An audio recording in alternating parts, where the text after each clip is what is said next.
When you load into Total War Saga Troy, there is a reason why Menelaus of Sparta is the first name to appear on the faction selection list.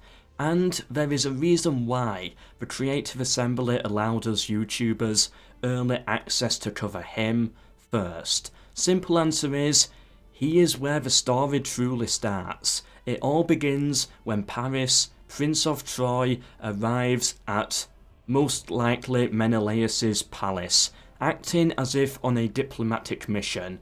Paris later abducts Helen, Menelaus' wife, believed to have been the most beautiful woman of the day, and intends to take her back to Troy along with many stolen Spartan treasures. To just top off the insult. What must be understood though is that Helen was also willing for this event to take place. Menelaus was not king by birth, but rather Helen was queen of Sparta, and so Menelaus was only king of Sparta through marriage, adding yet another reason why Menelaus needed her back. His throne is in question. The game starts, as many Total Wars do, with a small, rebellious army that needs to be dealt with. This army in-game is called Spartan Noble Pretenders, which is a reference to Menelaus' right to the kingship being questioned, now that Helen has left. A nice touch by the developers there. In addition to this, Menelaus' Homeric victory objectives include the recapturing of Helen as a necessity. Menelaus in-game has strong relations and a defensive alliance with his brother Agamemnon, along with non-aggression pacts with Ithaca, Argos and Pylos to represent his brother's overall diplomatic domination over Greece. Main characters in Troy have lineage traits that is based off their ancestors. Menelaus is son of Artius and Arope, which provides +4 influence in his local region. On the father's side, Artius, they were believed to be descended from Zeus. Zeus, along with Jupiter and other king gods in Total War, are often the gods that provide culture or influence boosts. This is the case in Rome 2 and Attila, and so it is fitting for Menelaus' lineage to provide the same influence boost. Menelaus is a spearman, and that is his in-game weapon. He also has 2 unique ancillaries special to him, Menelaus' shield and belt. The shield is probably a reference to Paris having his spear broken upon collision with Menelaus' shield during their duel. The belt, well, that is a reference to afterwards. After Paris pulled out of the duel, a Trojan archer fired at Menelaus. Menelaus was hit, yet survived, because it struck his golden belt. He also has the trait in-game Adventurous, which increases battlefield movement.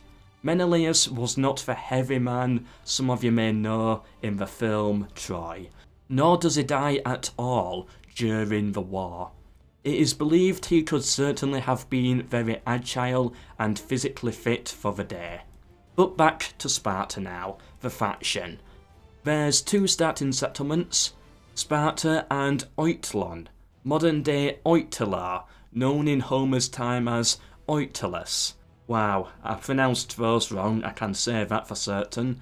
With the new resource mechanic in Troy, the game portrays this settlement as a stone mining port.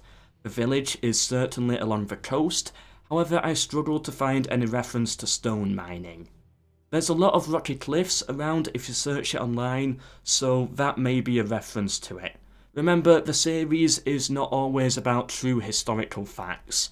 It's more about seeing what inspired the game developers and trying to retrace that source of influence. Finally, I want to talk about Sparta's main special abilities. Firstly, they have Call to Arms. This allows the faction to recruit unique units from any ally they have a defensive alliance with. Just going to say, this was an idea I mentioned on the main channel a while back, with possible features I would like to see for Troy. So just saying, CA, when you plan to send me a percentage of the profits, my emails are open. This, I believe, though, is a reference to Menelaus having to request for aid from his brother, a man he shares his only starting game defensive alliance with. The second trait is called Spartan colonies, and this is where for some of you, your knowledge of ancient Greece may be turned on its head. The Greeks at this time focused on sea raiding other coastal cities. That is what they specialised in, how they made a living. The ancient Bronze Age Greeks were the Vikings of the Bronze Age world. This powerful trait that allows the faction to colonise settlements from any distance without the need of an army, I believe is a reference to that sea power and skill that the Greeks, especially the Spartans, had. Anyway, I am MELKOR. This has been my first real video on my new second channel, Divinitas, which takes a historical focus on games, and I plan to make some documentaries as well in the coming future. This here is the source that I used, The Trojan War: A New History by Barry Strauss. Link in the description, and if you use that link I get a 5% cut. So not only do you get a good book, but you also slightly support the channel as well. So yeah, if you do that, then thank you. The book goes over the basic story of Troy, telling it a little bit more like a novel, so you don't have to read a poem which is not to everyone's taste, whilst also going back and looking into the history as well.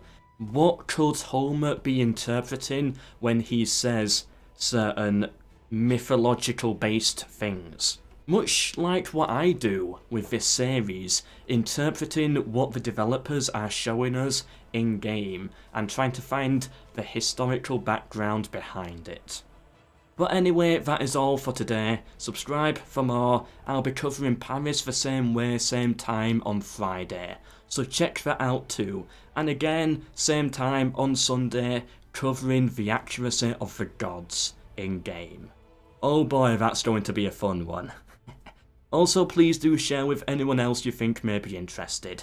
I'm taking a huge risk with this new channel, so all support is of course welcome. Thank you, and until Friday, or when you see me on the main channel, goodbye.